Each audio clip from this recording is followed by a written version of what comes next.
Let's have a look at the Fuso starting grid. Race number 18 and the pole position for the first time in 3 years for Courtney.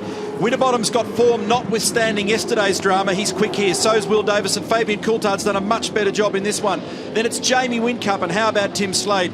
Season best qualifying performance. John O'Webb for Darryl Lee, followed by David Reynolds, and he'll start from the pole in the next one. Then Shane Van Gisbergen, 9 for VIP Pet Foods, and Craig Lowndes in the wars yesterday starts out of position 10. Jason Bright in 11. He'll have Todd Kelly next to him. Bright is now 3rd in the championship. These two youngsters in their rookie seasons, Chaz Mostert and Scott McLaughlin, with Garth Tander, the old-timer and 3-time race winner behind them with David Wall. Dean Fiore, the West Australian, Mauro Engel, the German for SP Tools Racing. Then a Frenchman in Alex Premer with Lee Holdsworth for Erebus in 20th. Tony D'Alberto, Team Highflex, has Michael Caruso, whose only victory in supercars came right here at this circuit. This is Russell Ingall's 522nd V8 Supercar Australian Touring Car race. Northern Territory backing this weekend for Scotty Pye, car 80 out of Lucas Dumbrell Motorsport, and Rick Kelly was the hard luck story out of qualifying for this race. He got caught up in traffic off the back of a top 5 run yesterday. The best ever performance for the Nissan Altima will start from 28th on the grid. Well, Scapey, just picking up on what you said about the noise in Jamie Whincup's car, and Mark Dutton, his engineer, is right here on the line. He obviously at the start, he stands right near the car. Dano, does that mean anything to you? Noise possibly in the transmission? First I've heard, Brett. I'm pretty confident in our sub-assembly. I think they've done a good job. We'll be right. All right, we'll wait and see. Thanks, mate. Cheers, mate.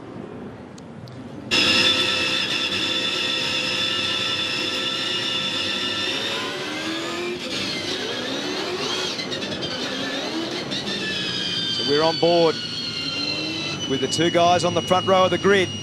Courtney versus Winterbottom. Davison right in behind Courtney. So if Courtney doesn't do this properly, the two FPR factory Falcons will pounce.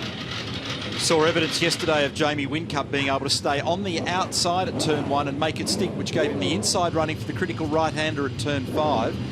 That's what Winterbottom will be attempting to do. So will Fabian Coulthard out of position number 4 on the outside. We had a glimpse there of Whincup back in 5th, but that puts him to the inside of the road. Grid is set. It's been 3 years since James Courtney won a race in the V8 Supercars. It's been 55 races since the Holden Racing team were on the top step. Mark Winterbottom wants his first win of the season. Race 18. This is play for keeps. This is all or nothing. Fabian Coulthard didn't get away too well, but look at the slingshot that is James Courtney's Holden Racing Team Commodore, charging down to turn 1. That was a great start. He got away very, very well. In fact, Winterbottom was right on the verge of jumping the start that time. Coulthard's got a good run up the inside here as well. He may displace Davison. Oh, that's going to be tricky getting into 5 side by side, but Will hangs on the inside. Whincup's clean on the inside of Davey, who's gone wide in the Botlow entry. The green car just lost some ground to Tim Slade there. Great bit of driving there, Davison and Coulthard. That was really high speed. No room for error between the two guys. Well done. Very high quality driving. Turn 6 was where it all went down yesterday. They go through cleanly this time around. Terrific start from James Courtney.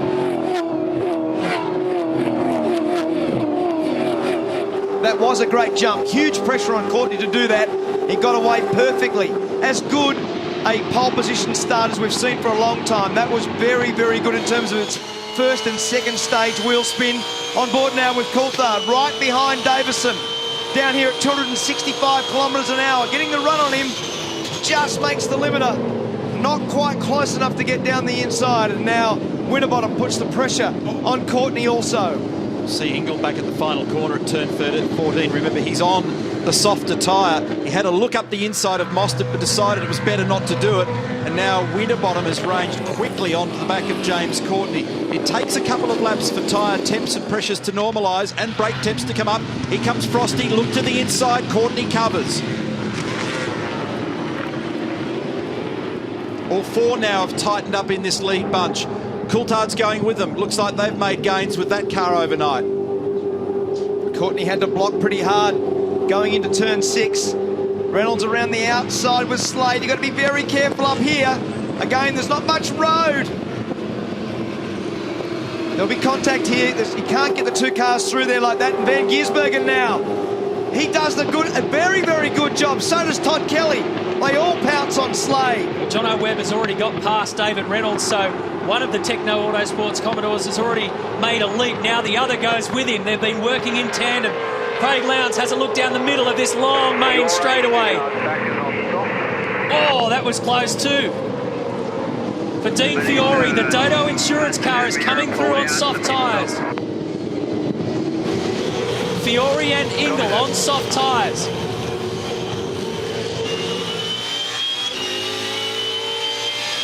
This is Russell in 16th. That's Alex Predator. Caught the curve at turn 4. So the Frenchman had a wild ride through there, and it's on again at the lead at the moment. Winterbottom up the inside, but that gives Courtney the ideal line as they get to the next right-hander. Real pressure on the HRT man here. You've got to read the race properly now, Crompo, because James will be better off to let him go. To win this race, you're better off to let Mark Winterbottom go and hook on behind him. They're holding both of them up. You'd be, in terms of your ultimate performance, you're better off to not have the massive battle right now. Good exit for Mark Winterbottom. We'll see whether it translates. 3 complete, mate. Great job. Keep on him. Internal speed at the end of the straight. David Reynolds doing quick sector splits in 7th at the moment. He just started to get the benefit of the toe right at the very ending. You can see as we rode with Frosty. See James' brake light staying on. He's carrying the brake a long way through the corner. So he survives a critical zone that could be a passing spot where he's vulnerable. Just seeing a little bit of evidence of James' car sliding a bit too much in the rear early in the race too, I reckon. This is the spot. Remember, Frosty had a drama here yesterday. The same manoeuvre. He ended up running into David Reynolds. So he's a little bit mindful of the rear locking up there. Mark Winterbottom said on the grid, we've been cleared to race each other. So on that basis, if he hangs too wide at the turn-in, at the hairpin at turn 6, you have to be a bit careful that Will Davison doesn't jam the nose of the other Pepsi Max car up there as well. So the guys on soft tyres, Dean Fiore's up into 10th position. Russell Ingle to 13th. Fiore started 17th and Russell started 23rd. Very late downshift to second there for Rusty. He just threw it down the inside, found some airspace, whacked it into second gear and got on with it. Here's a move. Frosty down the inside. This is for the lead of the race. Courtney turns. He's got to get it done. There was a little rub there. Mark creates too many of these racing issues for himself because he was up far enough that time that you've got to command track position. You've got to get the car up far enough to make that move stick. McLaughlin goes to the soft tyre. Turn 6. Was it a soft tyre? I didn't see. Yeah, it was. Yeah. That's a heck of a long way to go on it.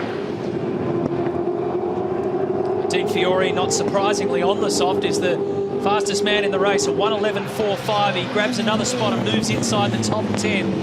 Ingle won't be far behind him. Courtney's opened a little bit of an air gap here now, so the light's on behind the windscreen there. It is the soft tyre. I saw what I thought were the white markings on the sidewall.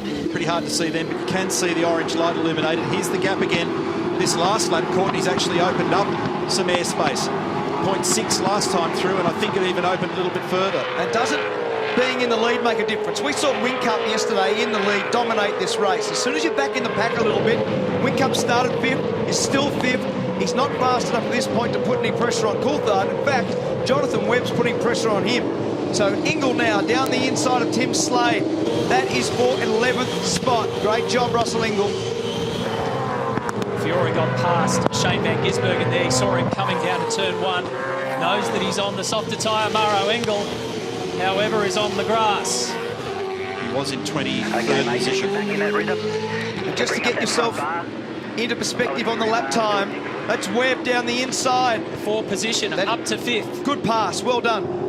Dean Fiore has done an 11.2. James Courtney's best lap is a 12.09. So there's basically 9/10 of a second faster than the guy who's leading the race. That's the difference. This is what happened to Maro Engel down at turn 1 on the replay, and just literally ran wide. There may be something on the road down there. I think he just clipped the inside. Yeah, I heard someone on the radio a moment ago talking about something down there. Here we go. Here's the replay also of Webb. Darryl Lee entry easily underneath Jamie Whincup. And that little group that involves Jamie's about to be assaulted by Fiore on the soft tyre. Here we go again at turn 1. They're on the hard cut down there. Got it. This time he's got it done. Well done. James stays up high. Mark Winterbottom down low, grabs the lead. Well done. That's the sort of pass. You've got to get there. Once you get there, you can't afford to not put the car absolutely alongside the car in front and command track position. There's no use being up to the door and having a half manoeuvre made. Yeah, just trying to follow up on Scotty McLaughlin and the logic in coming in so early. There was a drama with the set of tyres he was on. He wasn't happy, so he'd jump on them early. Now, that's going to benefit everyone because the whole field will now get to see via Scott how long a soft tyre will last. That'll be invaluable for the rest of the day. Yeah, they'll be looking closely at his timesheet, and it now reads the fastest lap of the race, Larko, 1:10.989. So 3 cars now out there on soft tyres. McLaughlin back in 28th, but Dean Fiore in 7th, and Russell Ingall in 11th. Our race leader is Mark Winterbottom. Got past James Courtney, Will Davison in 3rd.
As always, the Mega Wall tells quite a few different stories here at the Sky City Triple Crown. Ford Performance Racing are currently head down. A little bit nervous, but on the track. Well, the FPR Pepsi Max car of Will Davison has now got past James Courtney, so they'll be happier in pit lane because they're 1 and 2 on the road. Race control yet to be activated. Mark Winterbottom leads this now by 3 seconds. As soon as he took the lead, he skipped away. Pole sitter Courtney drops back to 3rd. Fabian Coulthard is there in 4th. Now, the purple and yellow car that you can see is the Dodo Insurance Commodore of Dean Fiore. Started on the soft tyre with Russell Ingall. Dino started in 17th. He's now pushed his way up to 5th, and Russell is in 8th. And he's using every opportunity he can to mix it with the front of the field. There's no gap down there, which he quickly discovered. Meantime, at the back of the field, McLaughlin is also on that soft tyre. He keeps punching out fastest laps. He did a 10.6 on the last lap, 1 minute 10.6. Zingle up the inside during the break of Craig Lowndes, so he's on the soft tyre as well. Yeah, he's having the time of his life. Watch this one. And then also down the inside of turn 14 on Van Gisbergen. So he's just, it's always good when you've got that little bit of advantage. Man, I'm hot today. So those guys looking very speedy at the moment. They've still got a speed gain over those on the soft tyre, but of course it tapers with every lap faster than the guys on the hard tyre, so they've got to make hay while they can in the case of Fiore and Ingle. So if anything at the moment, it's now starting to just get into that phase where the equalisation isn't far away. And McLaughlin, who has done the 10.63 as the fastest lap, versus Mark Winterbottom at 11.62, so almost exactly 1 second faster. So that's the gap that we keep making reference of with a soft tyre. We see Maro Engel in the pit for his soft tyres. And there'll be a time when there's this crossover that Neil's referring to of the soft tyre degrading to a point where it is no longer as fast as a good quality hard compound tyre. Fiore, very good job. He hasn't made any mistakes on the way through. He's up to 4th. He's going to get Courtney without too much pain too, I should think. James has been on the radio talking about no rear drive. We made the observation early in the race that, for me, the back of the car looked like it was sliding around too much. He's now confirmed that. He'll do everything he can to adjust that out of the car with the front and rear anti-roll bars. We come in. And he's been struggling. In fact, we've been wondering what the tyre condition was of the tyres on that car. So he's in now to grab the next set of boots. Here's Dean Fiore up the inside. Dodo Car Insurance. Nice pay. Bam, easy spot. There's the soft tyre now going on the Red Bull Racing Australia Holden. And McLaughlin, this early call will be interesting to see, not only the length of time, but there he is. I'm just about to say that he's going to come into contention because he had a huge amount of clear laps. He's done 7 laps now on those soft tyres. Jamie will get an amazing wake-up call in terms of the grip and feel through the palms of his hands and the seat of his pants at the moment, and it's like a birthday. Everywhere he puts his foot on the brake pedal, it'll feel fantastic. When he turns the steering wheel, the car will grip up. When he grabs the throttle, it'll have traction, and it'll have that for the next 4 or 5 laps, and he's really got to make that work for him. And it's a good point, Scapey, you say there about McLaughlin getting clear laps on a soft tyre. The difference between him and the 2 guys that started on soft tyres, you can't milk the performance back in the pack in traffic. That's exactly right, Larko. That's why I was really surprised that one of the front guys, especially when you're in the same team, so Winterbottom or Davison, for instance, to put one of them on the soft tyre, take the strategy play out, and drive the car as long as you can on the soft tyre. I'm really surprised no one did it. So it's Reynolds, Lowndes, Slade, Todd Kelly, D'Alberto, James Moffat. 6 cars have come in. David's the first to emerge with new boots on. Windcup's cleared Reynolds here in this manoeuvre.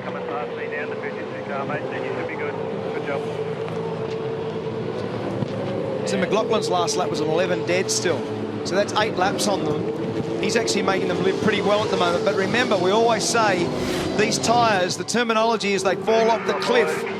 And that's a little bit of contact there with Jason Bright and Garth Tander at turn 1. So that's a 1:12.35. Will Davison is coming in now. So Davison will come in ahead of his teammate. James Courtney's going to join him as well. So Winterbottom's lap there is a 1:12.35. Dean Fiore, who's second on the road, did a 1:11.8 on soft tyres that have gone 13 laps. And Alex Primer's done the fastest lap of the race on that last lap. He's done 2 laps on the soft tyre.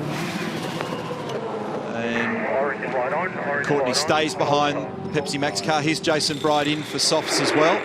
Strange exchange between he and Garth Tander down there at turn 1 a few moments ago. It was, wasn't it?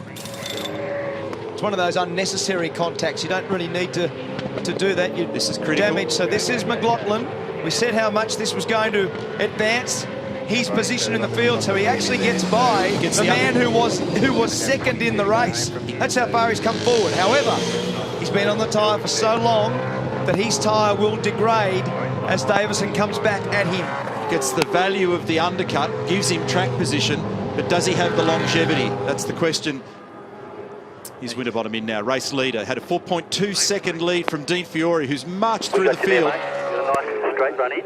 Nice straight run in. Hit your mark. That's much harder, getting in through that little S. Remember Craig Lowndes crashed there getting into the pits? He actually parked it right in the middle of the tyres. It looks easy, but you're trying to get every little bit of yield. You're going to go straight up. There's no one in your lane. David Reynolds, very fast sector splits. Nice calm stop. Now this will be interesting to see. Had margin, there should have been enough buffer. It looked like an efficient stop. So should clearly get out. Look at Will having a good go here, and he's got him. So Winterbottom comes out ahead of his teammate. So that's effective first position. That was important for Will to clear Scott. Otherwise he could hang up there for a while. And he was told, he said, these tyres are 7 laps older. He said, mate, I've already got him. 110.2, boys, is the new marker for fastest lap done by Craig Lowndes last time around. So Scotty McLaughlin, 20 years of age. They're asking him to do 31 laps on these soft tyres. It's a big call. Here's what happened. This is where the exchange occurred. So it'd be Will down the inside, turn 14. Good pass. A little bit of air space down there, and he uses it to great advantage, and that's just where we caught that radio exchange right at that point. Now the difference with the car of the future and the way that you've got to use the control tyre is that in the old days you could change the roll centre, remember, when you put the other tyre on. So if the car wasn't good in the first segment of the race, you changed tyres and you could have got on with a change in the car. You can't do that now. The drivers are going to live with the changes they made before the start of this race. It's a much different dynamic, much harder on the driver to get the best out of these tyres. Courtney's going to grab McLaughlin here as well as soon as this braking area into turn 1, and he's done it. So we're beginning to see the effects now of the ageing soft tyre on McLaughlin. Got himself track position using the undercut process, but now it's beginning to hurt. Here's his teammate, Alex Premer. Alex is down in 17th at the moment. He's got the soft tyre on, and Dean Fiore's got a lead of 4.2 seconds.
Back at Hidden Valley as Jamie Whincup goes past Scott McLaughlin, who's a bit of a victim at the moment. 13 laps he's done on those soft tyres in this fresh batch of cars that have come out with the new boots. They're going sailing on past. Pretty soon it will be David Reynolds that he sees, and then Craig Lowndes. So McLaughlin's got a real job on his hands. So Dean Fiore leads the race, yet to pit. He's got Russell Ingall with him, and as predicted, both those cars go at the same time. So Russell Ingall second, Shane Van Gisbergen third. Ingall has just entered pit lane with Van Gisbergen. So the field is not far away from being cleansed completely. There they are on the right-hand side of screen, taking the service to get those Dunlop soft tyres on. While we're in the break, Fabian Coulthard came in and changed tyres out of position 2, and his car looks a lot better today. So to begin with, he'll be buried in the field, but just on young tyres, he will scythe through quite a number of them. So Engel, of course, going back to the hard tyre, I should say. So Wingle to the hard tyre now, and Van Gisbergen to the soft tyre because of the alternate strategies. Very close there with Lowndes and Reynolds on the way into turn 1. Lowndes looks pretty aggressive, trying to carve his way back through the field. The bad qualifying performance. So your effective leader still will be Mark Winterbottom, who's in 3rd on the track from Davison, Courtney, Whincup, Reynolds, Lowndes, McLaughlin, Prema, Slade, Todd Kelly. So the 2 Fiore in now. Guys, I'm just really keen to see how hot these tyres get now. Dean Fiore come in with his soft tyre we talked about. I'm round the back here. This is his left rear tyre, and we've got 114 degrees centigrade. And in case you don't, got a drama around this side, haven't we? Remember, water boils at 100, so that's 114 degrees centigrade on that tyre right here on the pit lane. Out on the circuit, middle of a corner, you'll see probably closer to 140 degrees centigrade. They are punished. And that right rear wheel change was very slow then, Larko, when you're on the other side of the car. Meantime, Coulthard has predicted. Here comes Lowndes, by the way, down the inside of Reynolds. Fabian Coulthard, very quick. He's just done a new fastest lap of the race of 10.1. He's 14th at the moment, so he's midfield, but with very young tyres and what appears to be pretty good car balance. We will keep an eye out on him. And enough time, too, to push through. Another 16 full laps to go. So these guys are an interesting little battle group of Lowndes and Reynolds. We know that they've both had good qualifying pace. Of course, Lowndes has made a mistake yesterday in the 60-60 to go back down the field in qualifying, but they're both on exactly the same strategy in terms of tyres. So they've got exactly the same tyre life. They'll be battling. And remember that Fiore now has the opposite effect. He was able to slice through everybody in the first portion of the race. Now he's on the harder tyre, and it's harder for him to keep his elbows up. So he's getting chopped up at the moment. Tander's going to be the next one that grabs him. And he'll be really affected by exactly that, Neil. The steering weight will be less, the mid-corner grip less, the amount of throttle you can have on the car, where you actually brake the car. Every single dynamic effect of the car will have less efficiency, less grip, all the things that the driver likes, he now won't like. Coulthard's now done a 10.1. That's very quick in these conditions, and he is 13.7 seconds from the lead of the race, and he's 14th. So he's going to have an advantage of anywhere between 3/4 of a second to a second for a good half a dozen to 10 laps. This is the only car still out there yet to complete a stop, and it's Scott Pye. And Scafie, to add to your comments, mate, there's a driver psychology issue goes on, isn't it? We talked about Russell Ingall out there before, blazing along on his soft tyres, overtaking everyone. It feels great at that point of time. But equally so, when you're getting bombarded in the second half of the race, you get frustrated, you're driving offline, you're looking in your mirror, and it's not a way you want to drive the car. It doesn't put you in the right frame of mind. 100% Larko, that's exactly right. You've got to acclimatise. You've got to get your brain around what is the new track condition, what level of grip have you got under the car, and drive it accordingly. Reynolds goes straight past Pye, who's a sitting duck at the moment. He'll have to head in shortly. Good work. Driving nice and straight. Just 14 laps to go. We go forward more on the tyres. Look after the rears. Mark Winterbottom is our race leader, searching for his first victory of the season. It's going to be a fascinating finale to this one.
As we head towards the back end of race 18 of the championship, this incident is now under investigation down here at turn 5. Jonathan Webb, contact with Scott Pye, the Ecole Commodore with Northern Territory Shipping backing this weekend. They've been made honorary Territorians, the crew and Scotty, but it hasn't gone to plan here. Winterbottom leads by 1.8 seconds. Davison is second, Courtney is third. We're keeping our eyes really closely on this man, Fabian Coulthard, down in 10th. Who's got young tyres on the car. He's only done 6 laps of them. Of the cars inside the top 10, it's only he and Jonathan Webb with so few kilometres on those tyres. Interesting, though, from my remark a few moments ago, he's actually lost ground relative to the leader. He's now 15.1 seconds behind, but the traffic impact has been pretty significant here. He's had to thread his way through a lot of people. They've been all over the shop. Now, this is Lowndes and Whincup battling for 4th and 5th, and that's Lowndes climbing up over the top of his teammate for a position. So Winterbottom's got a 2.1 second lead over his teammate Davison. Courtney's the Lone Ranger for the Holden Racing team because Garth Tander's back in 14th at the moment. Then we saw the exchange between the Red Bull duo of Lowndes and Whincup. Then it's Reynolds, Prema, Slade, Webb, Coulthard. That's your 10. Sorry, Croppo, this has been very impressive, Winterbottom. We said that he had to fight back from yesterday. It's been a very, very good performance. Very good drive. Nice and smooth. Technique is really balanced. See this very minimal steering inputs. You see the one turn, nice amount of steering lock. Quite relaxed about it. 10 to go. 2.2 to wheel now. So let's have a bit of a look at this. We'll ride with Frosty. He looks pretty relaxed on the run down to turn 1. Crank up the audio and enjoy 2.87 kilometres around here.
You look at that technique and privilege to be on board with the leader. We commented yesterday about the dramas that he had with his teammate. They were probably fast enough to have at least pressured Whincup and certainly been close to winning. Today they are at the front. 1-2 at the moment, Winterbottom and Davison. That lap was perfect. It was millimetre perfect. Every corner used all the road. Nice steering inputs. Beautiful throttle modulation. That's why they're there. The cars are the best in the field in terms of their tyre life. So very, very good bounce back. That was for position there. Fabian Coulthard's gone to 9th over Tim Slade 10th. Slade's straight line performance wasn't too bad either. Watching that with close proximity. So this is Maro Engel, Scott Pye, who got in strife there. Russell Engel and Scott Pye. Just a little love bite there in the middle of turn 1. Both the Norton Nissan Altimas down the order here as well. James Moffat and Michael Caruso have been a bit quiet this weekend, 26 and 7. So the fastest guy in the leading group at the moment on the last lap was actually Lowndes. He's 4th at the moment, just a 10th or 2 in it for him. But Craig is 6 seconds from the lead of the race. It's going to be a big job to try and claw back a margin like that, particularly when, as you said, Mark, we had the privilege of riding with Frosty there. It was all gentle wheel work, not overstressing the car. There's a bit of overstress going on here. He's overstressing the second when it doesn't work at the top. Caruso in the foreground, then Moffat next in the queue. A lot of dirt being dug out from behind the curb up there. Turns 9-10 in that area. There's been a couple of times this year when the Norton Nissan Altimas have been the lead cars for the Nissan brand. And this weekend, as you said, Neil, they don't look to have quite the pace of the Kelly brothers, as we see Coulthard get down the inside of Prema for 8th position. So at the moment, Todd Kelly is the lead Jack Daniels car. He's 11th. He's right behind Tim Slade in 10th. Remember that Webb, at the head of the queue of cars here, just gone off to the left of screen.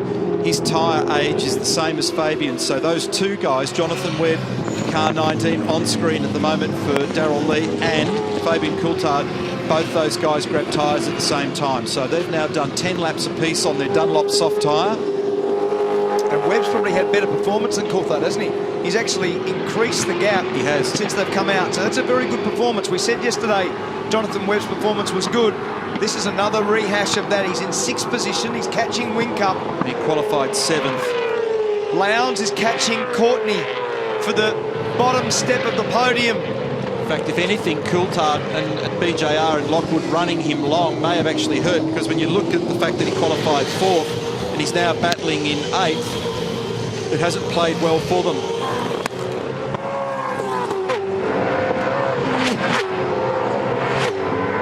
So those 3 green boxes indicate that Lowndes is closing in on James Courtney. There's only been 3 races out of the 17 that we've had this season where at least one of the Red Bull Racing Australia drivers has missed out on the podium. So Lowndes can get that spot. He will get ahead of the pole sitter, but he's running out of laps. Courtney does look stronger in the back half of this race on the soft tyre. On the hard tyre, Neil made comments straight away. We heard the comments from Courtney about the rear of the car sliding. That was particularly bad on the hard tyre at the start of this race. Right now, the pressure is on James to stay on the podium for race 18. Jonathan Webb did a 1:11.1 on that lap. He was a couple of tenths quicker than the race leader. And Coulthard did an 11.7. He's trying to get up the inside of David Reynolds. But again, Lowndes made 0.3 of a second on James Courtney on that lap. So Courtney could be under threat from Lowndes on current timing trend. And one of the things that come out of the run that Dean Fiore did on his soft tyre, so he's the only guy that we can make reference of now. Coulthard down the inside of Dave Reynolds. Turn 5, good pass, good job. In the last 3 laps of Dean Fiore's soft tyre run, he did 15 laps. The last 3 laps, he lost 1.5 seconds. So as they go away, this is this whole inference of falling off the cliff. As they go away, they don't go away in a linear decline. They go to an edge and off the cliff. So Courtney chewing away on the back of the FPR Falcon here at the moment. Close enough to be a pest. Well, a lot of soul searching in the Pepsi Max garage last night, and plans were made, Tim Edwards. Clearly, I know this race is not won and done yet, but you'd be satisfied with the way it's going. Yeah, look, I mean, so far so good, but 5 laps to go. I'm not counting my chickens yet, but yeah, certainly. I mean, we regrouped last night. You know, we had a big man hug. You know, as I said earlier, we've got to be a team to win, and we needed everybody pulling in the same direction. And after late yesterday, it would have been pretty easy for us to all head off in different directions.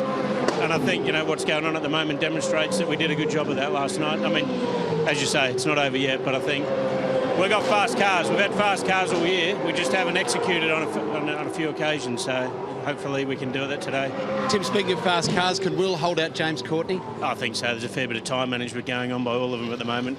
I think he's actually pulled a little bit of a gap just in that last lap. I saw him pull away, so I think he'll be all right. Great recovery, mate. Well done. Thanks, mate. And all credit to Ford Performance Racing after yesterday's disaster to take a deep breath. Different characters, different personalities, and they put them all on the table and came back and delivered today. Tim Slade, Alex Prema just exchanging paint there. Now Lowndes, I noticed before, more than paint.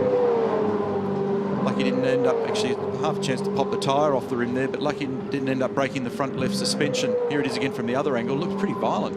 It was violent. There will definitely be bent steering components from that. Wheel alignment required. No, so just watch out for Lowndes, because he's definitely threatening Courtney now. He's closed right up on that group. That's a big whack. Look at the distortion in the tyre, and the rim doesn't look healthy there at all at the moment. We'll keep an eye on that. So there's Lowndes. He's close enough to be a factor now. So this is actually going to heat up nicely between Davison, Courtney and Lowndes. These guys are battling for 2nd, 3rd and 4th. Frosty's got a 4.2 second lead. and Jonathan Webb is the fastest guy of the top 6. So Lowndes has been consistently faster than Courtney, who's ahead of him, but Courtney has been consistently faster than Davison, who is in second spot. So the man really under attack here is Will. By both. He's not looking strong at all at the moment, Davison. Even the corner exit there was down fractionally by comparison to Courtney. James will have a nibble here at the end of the straight if he can just stay in that draft. Don't think he'll let him go straight away, but that's very deep under brakes for Courtney. Can he get it stopped? He does. Great pass. Well done. They bumped. Very, very good pass. And Lowndes. Watch this into turn 5. So you can see the bit of oversteer there for Davison. Lowndes now, he'll do the crisscross. He'll fire over the inside, and down the inside he goes. Great move. Well done. Yeah, I saw Will's car sliding off turn 14, and that means he can't get to 100% throttle. And every metre that passes before you get to wide open throttle is going to hurt you with your terminal speed. That was why Courtney was able to get that done at the end, and with a very committed braking point down there too. That was the example of the end of straight pass that we made reference to with Mark Winterbottom earlier. Courtney had one opportunity to get that done. He fired down there. He made it. Although it was difficult, he made it to the corner, got it turned, and it was a very authoritative, well-orchestrated pass. James is not clear, though, because certainly Craig Lowndes has got pace at the moment. Now, Courtney's on for the best result for him for the year, if he can stay there. But Lowndes is threatening, and now they've both got a bit more fresh air than when they were a trio involving the battle with Will. So see what happens here. Lowndes is now within a car length. Gee, made some ground there. Big time into the braking area at turn 1. How about the gap that Mark Winterbottom's got on these guys? 5 seconds. He's up the road. Lowndes, little look on the inside. Lets him know he's there. James will do everything and more. Oh, Lowndes almost drove straight into the back of Courtney then. There was nothing in that. I'll bet you that Craig thought he was going to hit him as he turned in then. It'll be deja vu. Well, it was so close, wasn't it? He put his foot on the brake and he, I'm going to get him. That was very, very close. So this is the spot. Lowndes has got to get himself organised to get onto the straight and get down the inside at turn 1. If he wags the tail of the Red Bull Holden, that'll slow the exit. It's got to be super straight. It is. Courtney managed that carefully as well. So it's just a little over 3 kilometres to run. Winterbottom's got 4.9 seconds. Courtney and Lowndes yet to resolve. Here comes Craig. They're both at the braking maximum in there, and Courtney hangs on. Can he turn it? If it goes up high, Craig will sneak down on the inside. Now Courtney has to cover when they get to 5. He sprint cars off turn 1 in second gear, but he's got to body position this car slightly wide in the braking area, and he does. But Lowndes up the inside forces the issue. Courtney's wide. Lowndes is sliding. It goes to the valley. Courtney did a Lowndes to hold off Lowndes at the exit of turn 1, and they got him. Naughty. He's got to calm down. Doing a great job. He got a 15-point penalty yesterday, Craig Lowndes. So I don't know that he can recover from this now. I think he's going to hold back now, if that's possible.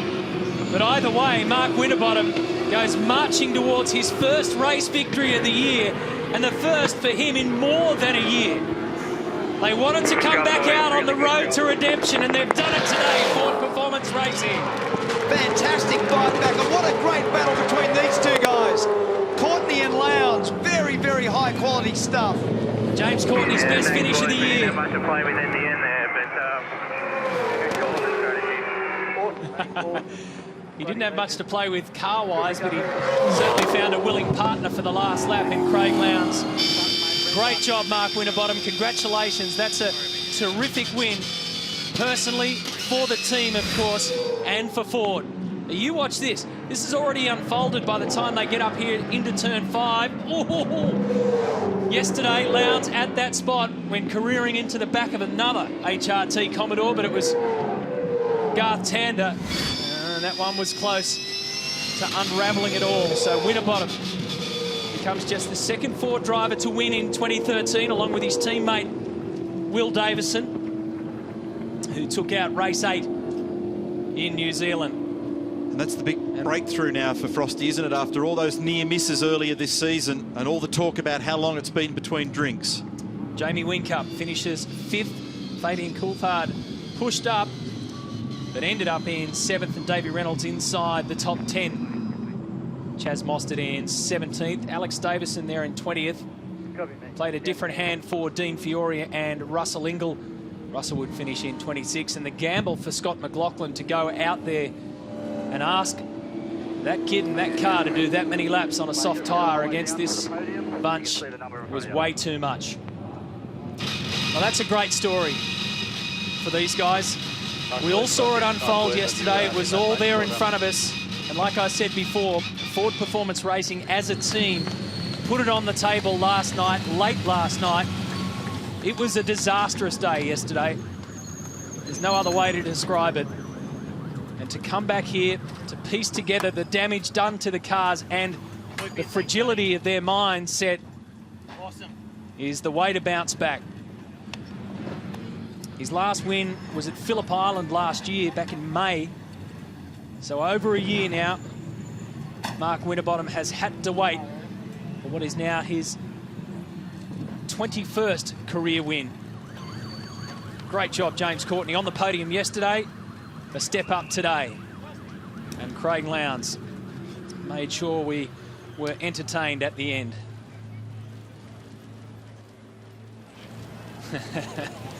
A big smile and good camaraderie between those guys, and sportsmanship as well, from the pole sitter to the breakthrough. Everybody goes through their tough times, so they may be on the other side of the fence, but they certainly know what it's like to go through a tough one and bounce back. Well done, Mark Winterbottom. Yeah, Matty, some bounce back for Mark Winterbottom. Frosty, some wins are sweeter than others. This has been pretty special. You've waited 12 months, but boy, that must taste good. Yeah, it's been a tough year, no doubt, and we've led a lot of races, so those last 10 laps I could just hear noises, and I'm just like, please just stay together. So obviously a bad day yesterday. That was, you know, all the stuff that's gone on. So it's great. We're on here. Hopefully Davey can win the next one, and we both go home happy. Now, we know that a lot was said amongst the team last night. There was a bit of the peace pipe passed around. And what really struck home for you last night of what was said? What made a difference? It's just made clear on how we can race. You know, there's teammates are the worst to race, and you don't want to bump them, but then at the same time, you can't get held up behind them. And, you know, the end result was purely my fault. So, you know, we're now clear. We can all go and race, and, you know, hopefully we can get all get on the podium, race hard, and I'd be happy to see Dave win it because, you know, I've got one and he's off pole in the next one. So hope he brings it home. Frosty, congratulations on a great win. Thanks, mate. Enjoy that podium. James Courtney and Craig Lowndes, boy, what a duel, boys. That was spectacular to watch those last few laps, James. Yeah, we didn't have the pace on the hard tyres as the other boys, and so we just got on the softs as quick as we could, and then it was conserving throughout the whole stint, and I could see old mate Lowndesy coming up behind me, and I thought it's about time I get out of here so I can stay on the podium. So we got Will and managed to just stay ahead of Craig, but you know, it's such an awesome turnaround for everyone at HRT. We've been slogging so hard, and to get these rewards is, you know, it's priceless for all these boys. So can't wait to get home and celebrate with Kaz and the kids. Good on you, JC. Well done. We can tell it's a huge lift with the weight off the shoulders. Lowndesy, you took it to him as you do time and time again. Well done. Yeah, thanks, Brett. I think that, you know, it was great pit stop for the boys, and, you know, got onto the soft tyre like James said. Our car was much better on those soft ones. So just had to sort of hunt him down, and he had a great battle there with Will. He managed to sort of get by Will, which gave me an opportunity. But it's good to see Frosty up there, good to see Courtney, and, you know, it's great to be back on the podium. And nice to look forward to the next race this afternoon, Craig, too. Yeah, hopefully start a bit further up in second, not 10th. So, look, see what happens. The car is working really well, so everyone at Red Bull, it's, you know, it's a treat. Awesome job, mate. Well done. Enjoy the podium. Thanks, Brett.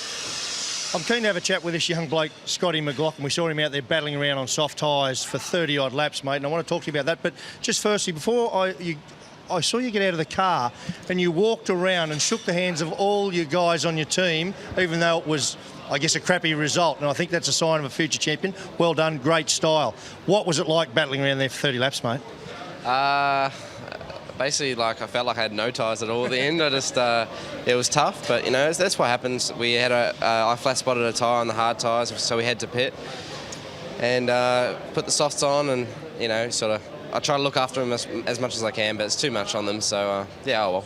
So Scotty, so clearly then it wasn't a strategic option. We got to gauge it. You had a problem with your first set of tyres, so it was a flat spot. But you have got a read now, a very good read on how far you think a soft tyre can go. What's the number? What do you think? Oh, it's definitely not 30.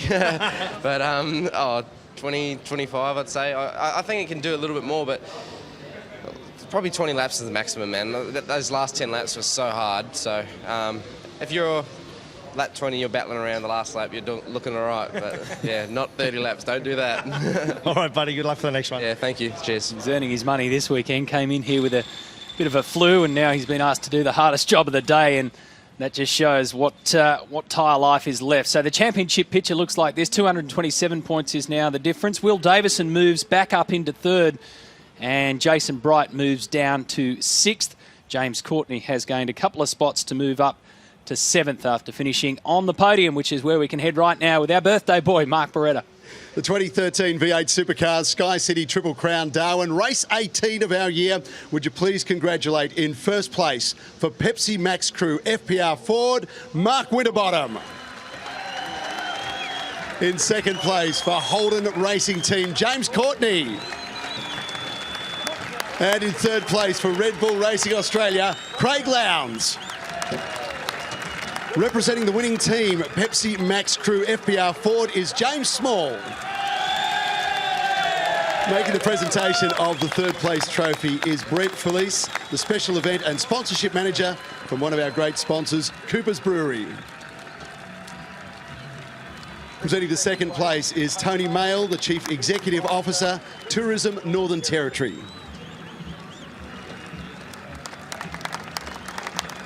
Making the presentation to our winning team is Marcus Gleisler from Coates Hire Group, the Executive General Manager. And presenting to first place is Michael Bridge, Chairman, Tourism Northern Territory and Northern Territory Major Events. Ladies and gentlemen, the 2013 V8 Supercars Sky City Triple Crown Darwin Race 18 winners. Yesterday it was all Holden up there. Today the blue oval boy, Mark Winterbottom, stands on the top step, becomes the 8th different winner of season 2013.